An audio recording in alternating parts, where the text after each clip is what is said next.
Hello friends, welcome to keep learning with Hansu. जैसा कि आप सबको पता है कि बीपीएससी टीआरई 3 से रिलेटेड बहुत से ऐसे स्टूडेंट हैं जिनके मन में बहुत ऐसी चीज़ें हैं जिस पे डाउट है। जैसा कि आप सबको ये चीज़ है कि रिज़ल्ट कब तक आएगा, या फिर आप ये कह लीजिए कि रोस्टर क्लियरेंस को लेकर के, या फिर बार बार जो आप देख रहे हैं कि जो सीट में चेंज हो रहा है, यानी कि जो बदलाव हो रहा है, ये सब चीज़ों को लेकर के बहुत सी डाउट है।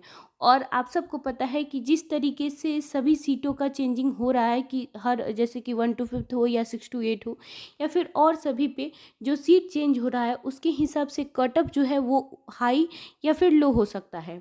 तो कट ऑफ अभी कोई फिक्स बताना या फिर कट ऑफ के बारे में फिक्स बात करना, ये कह लीजिए कि एक तरीके का जो है कि क्लियर नहीं है।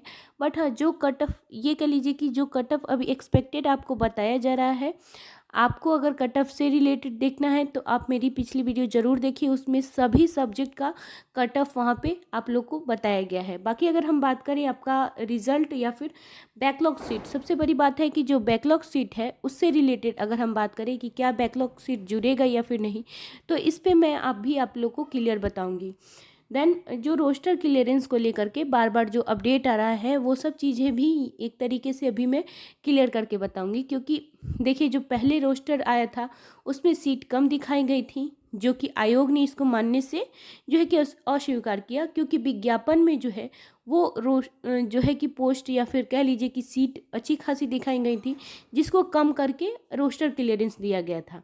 लेकिन फिर से एक अपडेट आया, आप लोग को पता है या फिर मैं आपको यहाँ पे क्लियर कर देती हूँ कि परीक्षा से जुड़ी बहुत बड़ी जो अपडेट है, जो कि आप लोगों को पता है कि जो टीआरई 1 to 5 का जो रोस्टर यानी सीट की संख्या आई थी वो कम बताई गई थी, जो कि अभी जो है उसको बता करके यानी बढ़ा करके आपका 25,505 यहाँ पे रोस्टर के हिसाब से यहाँ पे दिया गया है, जो कि 1 to 5 का है। ठीक है, तो ये काफ़ी क्लियर कुछ हद तक यहाँ पे विज्ञापन से कुछ हद तक जो आप देख सकते हैं कि मिला जा रहा है। ठीक है, मिल रहा है, क्योंकि वहाँ पे 26-27 हज़ार विज्ञापन में जारी हुआ था। वहीं पे जिलों से जो प्राप्त संशोधित रोस्टर का हुआ मिलान, फाइनल आंकड़े में मिलान के बाद रोस्टर भेजा गया जीएडी को। ठीक है, फाइनल जो आंकड़ा था उसके मिलान के बाद जीएडी को रोस्टर भेजा गया। जीएडी अगर नहीं करता है, अगर जीएडी है वो अगर एक्शन कुछ नहीं लेता है, उस पर कुछ ऑप्शन नहीं लेता है, और वो इसको मान्यता दे देता है कि हाँ ये विज्ञापन से रिलेटेड ही है, तो फिर इसको आयोग को भेज दिया जाएगा। ठीक है, तो पहले जीएडी क्लियर करेगा इस सीट को, उसके बाद से आयोग को आपको भेजा जाएगा। देन उसके बाद से आपका जो रिजल्ट पे काम होता है। दूसरा बात यहाँ पे आप देख सकते हैं 6 to 8 के संशोधित रोस्टर का भी मिलान जारी, यानी 6 to 8 के लिए भी यहाँ पे जो संशोधित रोस्टर है उसका मिलान जारी है। 31 अक्टूबर तक फाइनल संशोधित रोस्टर भेजा जाएगा जीएडी को। ठीक है, जीएडी को जो है वो 31 अक्टूबर तक का डेट दिया गया है। पहले शिक्षा विभाग ने 1 to 5 का जो है कि जीएडी को भेजा था रोस्टर, जिसमें 24,902 पोस्ट पद रोस्टर स्वीकृत, रिक्तियां कम होने पर जीएडी ने लौटा दिया था रोस्टर, यानी कि जो 1 to 5 था तो जिसमें 24,902 पद जो पोस्ट था उस पर इन्होंने रोस्टर क्लियर करके भेजा था, क्यों जो कि विज्ञापन से बिल्कुल भी मेल नहीं खाता, यानी कि बहुत कम यहाँ पे दिखा जा रहा है, जिसके वजह से जीएडी ने इसको जो है कि गलत किया और उसके बाद से फिर से रोस्टर का मांग किया।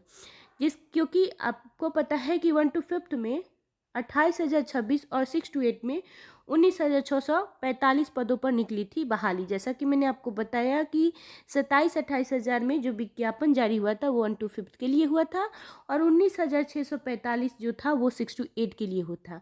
इसलिए जो है कि जीएडी इसको मान्य ही कर रहा है और इसको बार बार जो है कि रोस्टर क्लियरेंस के लिए मांग कर रहा है।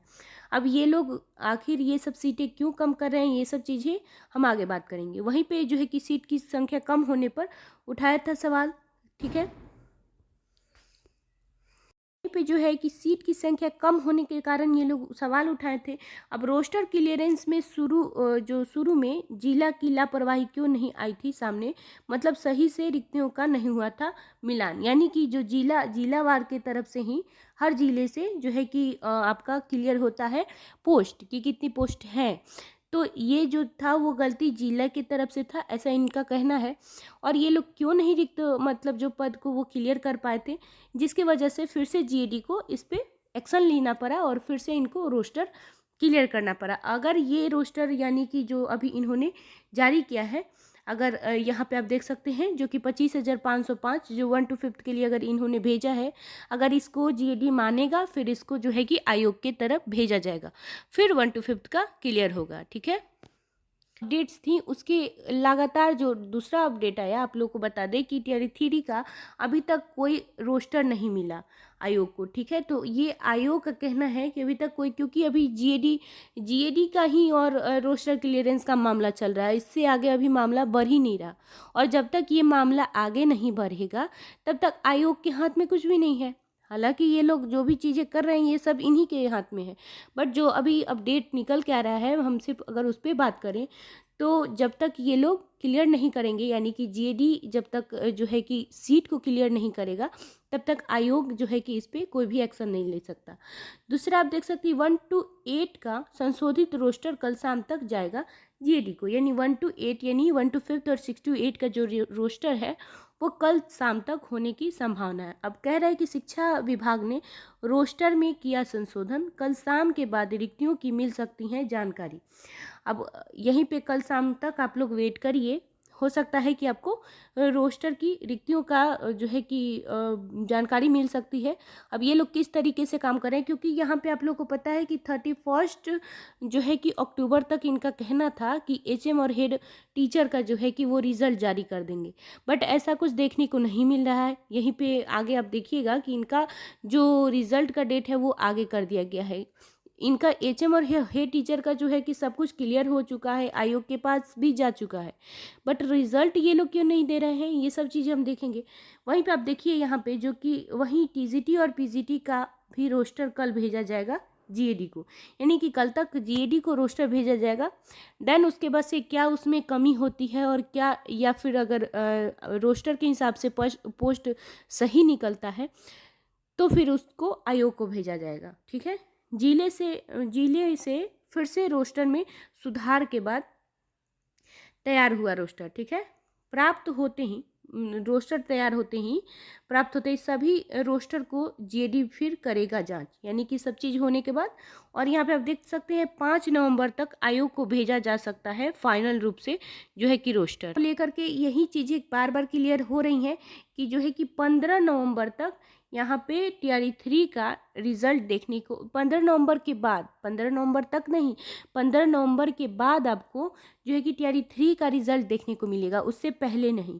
और वहीं पे अगर हम बात करें एचएम और हेड टीचर का रिजल्ट हुआ तैयार, जैसा कि मैंने आपको बताया कि एचएम और हेड टीचर का रिजल्ट तो तैयार था, इनका कहना भी था कि 31 अक्टूबर तक ये लोग कर देंगे, बट जो है कि यहाँ पे 69वीं जो है कि सीसीई साक्षरता की वजह से नहीं हो पाया सिग्नेचर। अब ये सब चीज़ें ये आप देख सकते हैं कुछ ना कुछ यहाँ पे रिजल्ट को लेकर के तैयार भी है, सब कुछ क्लियर भी है, फिर भी इनको देने में जो है कि प्रॉब्लम हो रही है। तो यहाँ पे कुछ चीज़ें ये अपनी तरफ से निकालते हैं। आयोग के सभी मेंबर्स की सहमति का इंतजार है, यानी कि सभी मेंबर की सहमति होगी। उसके बाद से 30 अक्टूबर तक है साक्षात्कार, 30 अक्टूबर तक गया, वो भी आप देख सकते हैं कि चला ही गया। और उसके बाद से यहीं पे 2 नवंबर से 4 नवंबर यहाँ पे आपको क्लियर दिखा रहा है कि अब 2 नवंबर से 4 नवंबर के बीच जारी होगा एचएम और हेड टीचर का एसटी का रिजल्ट। जहां आपको 31 अक्टूबर को था वहीं पे अब इसको नवंबर में लेके चला गया है। तो क्या आप लोग कह सकते हैं कि 15 नवंबर तक यहाँ पे जो है कि टीआरई 3 का रिजल्ट देखने को मिलेगा? ऐसा कहना अभी ये कह लीजिए कि बिल्कुल ठीक है, मान के चल सकते हैं कि 15 नवंबर के बाद, लेकिन देखते हैं कि कब तक ये लोग, अभी तो रोस्टर क्लियरेंस को लेकर के बातें चल रही हैं। सबसे बड़ी बात ये है कि ये लोग का कहना एक अपडेट्स है जिसमें आप सब को हम बता दें कि यहाँ पे कहना ये है कि सबसे पहले डीवी का काम होगा, यानी कि रिजल्ट से पहले डीवी का काम होगा। अगर ऐसा होता है तो आप सभी स्टूडेंट के लिए काफ़ी जो है कि बहुत अच्छी जो है कि ये कह लीजिए कि चीज़ होती है। और अगर ये ऐसा नहीं होता है तो आप लोग डीवी पे ज़रूर आवाज़ उठाएं। डीवी अगर सब कुछ क्लियर होता है रिज़ल्ट से पहले, तो बहुत से ऐसे स्टूडेंट हैं जिनको चांस मिलने की संभावना है, क्योंकि डीवी के वजह से बहुत से योग्य जो छात्र होते हैं जिनको चांस नहीं मिल पाती है, तो डीबी लागू यानी कि डीबी का कार्य जो है कि रिजल्ट से पहले होना काफ़ी इम्पोर्टेंट है। ठीक है। और बैकलॉग सीट जोड़ने के बाद है कि जो टीआरई 1 और टीआरई 2 का जो आपका सीट है उसको टीआरई 3 में ऐड होना ज़रूरी है, आवश्यक है, ये सब चीज़ों पे बात उठाएं। लेकिन अगर आप लोग को भी पता है कि ये सब मुद्दे अगर उठते हैं तो रिज़ल्ट में भी देरी होगी और टीआरई 4 में भी बहुत देरी हो सकती है, क्योंकि ये सब चीज़ें कोर्ट में जाएंगी और कोर्ट में जाने के बाद 2 महीना 6 महीना कितना दिन लग सकता है, कोई फाइनल नहीं होता कोर्ट का कि वो कब तक अपना फाइनल जो है कि वहाँ पे वो क्लियर करें। तो ये सब चीज़ें भी हो सकती हैं, लेकिन बहुत से ऐसे स्टूडेंट हैं जिनको जो है कि आगे इंतज़ार ना करना पड़े, इसी में अच्छी मौका मिल जाए। सबसे बड़ी बात है कि क्या यहाँ पे जो है कि डोमिसाइल लागू होने का, डोमिसाइल भी जो है कि डोमिसाइल लागू होना भी काफ़ी ज़रूरी है हद तक बिहार में, क्योंकि बहुत से ऐसे राज्य हैं, आप सबको पता है कि क्लियर वो लोग कहते हैं कि हम अदर स्टेट को यहाँ पे मौका नहीं देंगे। लेकिन यहीं पे अगर जो बिहार का हम बात करें तो ये लोग मतलब इस चीज़ को अब मुख्यमंत्री का या फिर जिसका भी जो भी चीज़ है, मैं तो क्लियर नहीं कहना चाहती हूँ, बट हाँ आप लोग अगर 3 चीज़ों के लिए लड़ते हैं बिहार से हैं, अगर आप स्टूडेंट और 3 चीज़ों के लिए लड़ते हैं तो आपको काफ़ी हेल्प मिलेगी। हालांकि टीआरई 1 और टीआरई 2 का अगर बैकलॉग सीट जुड़ता है या फिर डीबी का मामला है तो ये तो सभी स्टूडेंट के लिए मतलब हेल्प करेगा। बट अगर हम जो है कि डोमिसाइल का बात करें तो ये स्पेशली जो है कि वो बिहार स्टूडेंट वाले ज़रूर इस पे जो है कि अपना कह लीजिए कि योगदान दें और उसके बाद से इस पे ज़रूर आवाज़ उठाएं। टीआरई 3 में ही अगर बैक ये जो है कि डोमिसाइल लागू होता है तो आप सभी स्टूडेंट को इतना भी सीट अगर आ रहा है फिर भी आप सभी स्टूडेंट को काफ़ी हेल्प मिलेगी। तो फ्रेंड्स ये वीडियो कैसी लगी ज़रूर बताइएगा। अगर आपका और कोई डाउट हो तो आप प्लीज़ कमेंट कर सकते हैं, और वीडियो पसंद है तो प्लीज़ वीडियो को लाइक कीजिएगा, एंड चैनल पे पहली बार आए तो चैनल को सब्सक्राइब कीजिएगा। Thank you.